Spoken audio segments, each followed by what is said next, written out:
é sumamente quase impossível de momento aqui para nossa comunidade, para jovem adulto, para esse não pode terminar um estudo, que tem desejo de independizar mesmo, para não poder chegar no próprio lugar.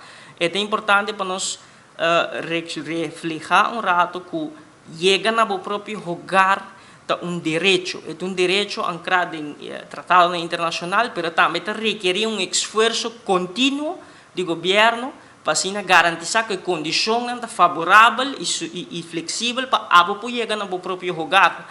É importante para o próprio lugar, para dar conteúdo na vida familiar, na vida personal, e no momento que o governo está deprivar de chegar na própria vivenda através de um manejo ribando. Tem condições sumamente injustas no momento que para poder chegar na vivenda. Tem conversação que ano passado nós riba com estudiantes na Holanda, nós podemos escutar que dos aspectos que desmotivar jovem que vai Holanda, forma um mês para não vir beca rouba e aportar, é hecho que não está quase seguro que não vai receber pida terreno para não construir um lugar, para não por assim começar a desenvolver um mês que não rouba. É sumamente preocupante que o governo não pode garantir condição básica que os jovens adultos, que as comunidades, por ter acesso a uma vivenda. É importante para nós por signalar aspecto simples de manejo rato assim.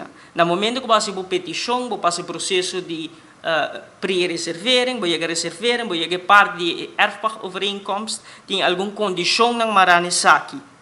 Dia aspecto não está que você tem carta de instituto financeiro que para garantir pabo, no momento que você recebe que se acaba um processo que cria uma barreira alto para as pessoas da nossa comunidade e chega numa vivenda, no momento que não passa isso, não está ganhando mesmo que houve mais barreira para poder chegar na própria vivenda. Tem um processo onde você faz uma petição para receber um terreno para você construir uma casa, não vai pedir que 30% de parcela que você receber, mas você está construir. No passado, o manejo está com 20% de saque, mas você está construir para você garantir que mais gente por chegar no próprio lugar e construir no próprio lugar. Sobretudo, um favor de governo, é direito que você tem e é uma exigência que você tem para o governo, para o qual o governo tem que fazer para criar condições em qual pode florescer e para ter uma qualidade de vida digna.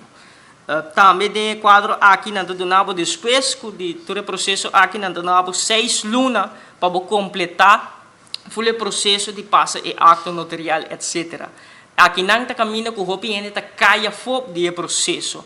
Está simples que nós podemos adaptar o manejo aqui, de estender isso aqui com 6 lunas, mas de adaptar 30% na 20% e assim nós vamos começar a curto prazo, começar a solucionar e criar oportunidade para algumas pessoas da nossa comunidade chegarem na vivenda. Pero também nós temos uma visão a largo prazo, como nós vamos atender com isso aqui. Nós temos um manejo de vivenda para assim garantir que não tem escassez de vivenda, para garantir que o jovem adulto que acaba seu estudo, que acaba iniciar sua vida de independência, para poder chegar no seu próprio lugar. Isso aqui é uma preocupação e está causando frustração de nossa comunidade e nós queremos compartilhar com nossa comunidade que a problemática aqui tem nossa atenção, que nós vai profundizar nos meses em tema aqui.